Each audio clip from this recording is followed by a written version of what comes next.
We have talked about the difference between polynomial functions like x squared and exponential functions like 2 to the x. In this video, I'm going to talk about any functions with exponents.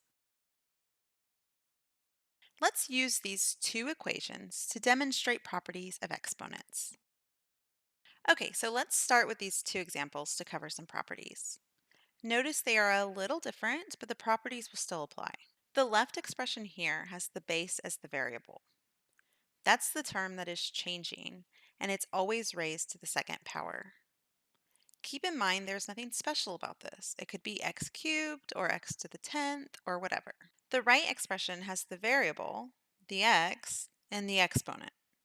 So we have 2 to the x, but it could be 4 to the x, 10 to the x, whatever here. So we will start with a rule we call the product of powers. The name doesn't really matter as long as you understand the actual rule. Let's start with x squared. If we are multiplying by the same base, but different exponent like this, notice that the base is the same, so both are x, just different exponents. For this, we just add the exponents and keep the base like this. So for this example, it would be x to the fifth. So why does this work? Let's see. X squared is just x times x, right? And x cubed is x times x times x. So total, we have x 2 times here and 3x's here. So total, we are going to have 2 plus 3 x's. And it works the same when our variable is in the exponent. So now if we multiply by 2 to the y, we don't know what number x and y are, but they are numbers, and so we know we have 2 times 2 times 2. We're going to keep doing that, x times. And again, we have 2 times 2 times 2 times 2, and so on, y times. So we have 2 multiplied x plus y times. For the next rule, we ask, what happens if we raise x squared to another power? For example, we take x squared and raise it to the third power. What do you think would happen? To answer, let's ask ourselves, what does this mean? X squared is x times x, and we are going to cube all of this. So what does that cube mean? It means x times x multiplied 3 times. So how many x's are we multiplying total? We have 2 x's multiplied, 1, 2, 3 times. So we have 2 times 3 x's, which means that x is raised to the 2 times 3, or 6. There's nothing special about x squared and the cube. This is always true. And so we will see the same is true when the variables are in the exponent. So what does it mean to raise 2 to the x to the x power? 2 to the x means 2 times 2 times 2, and so on, x times.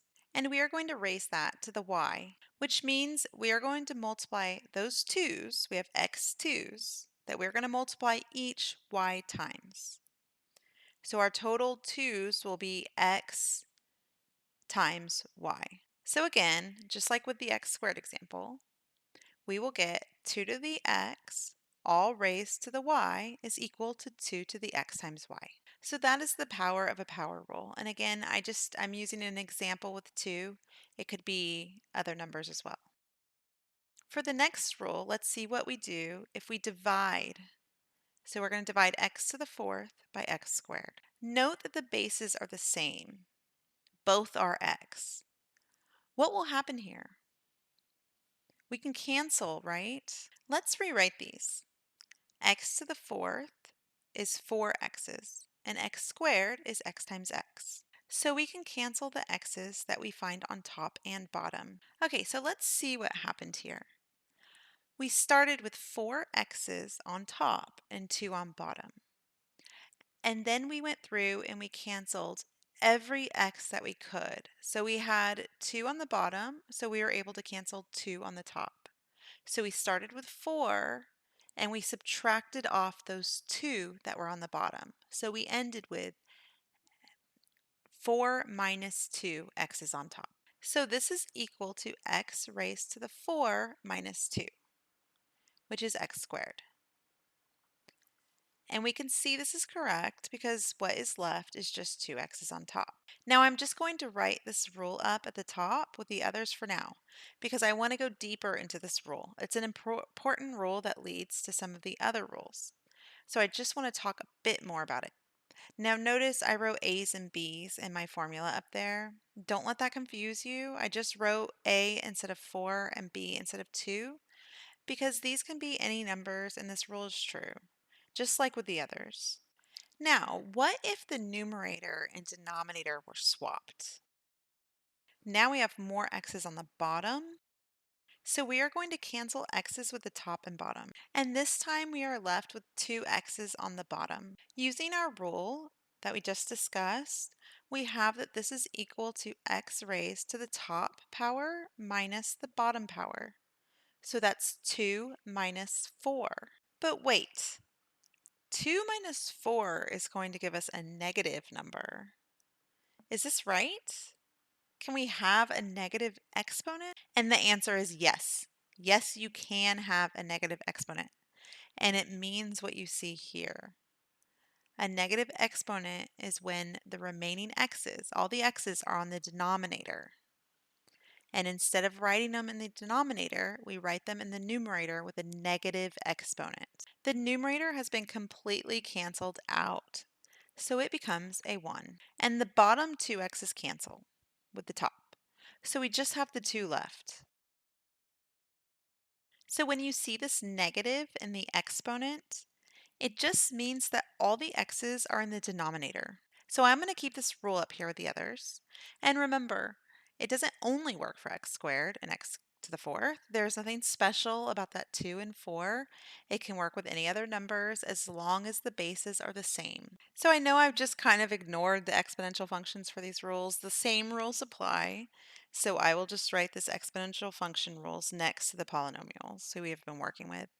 Remember, it doesn't have to be a base of 2. It can be anything as long as the top and the bottom bases are the same. And again, the exponential expression follows the same rule for the negative exponents. For the last rule, we are going to go backwards to construct it. What is x squared divided by x squared?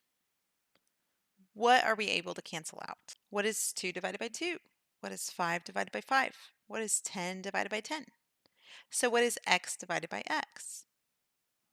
Along those same lines, what is x squared divided by x squared?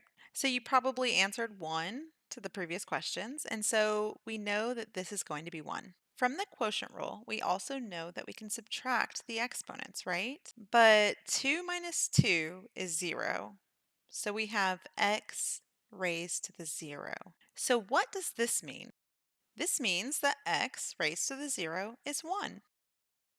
The same is true for the exponential expression. Any number raised to the 0 power is going to be 1 for the same reason we went through before. So what we've covered are some of the common rules you see with exponents. Whether it's a polynomial function like x squared, x cubed, etc., or an exponential function like 2 to the x, e to the x, and so on. Hopefully this has helped you learn a bit more about exponents.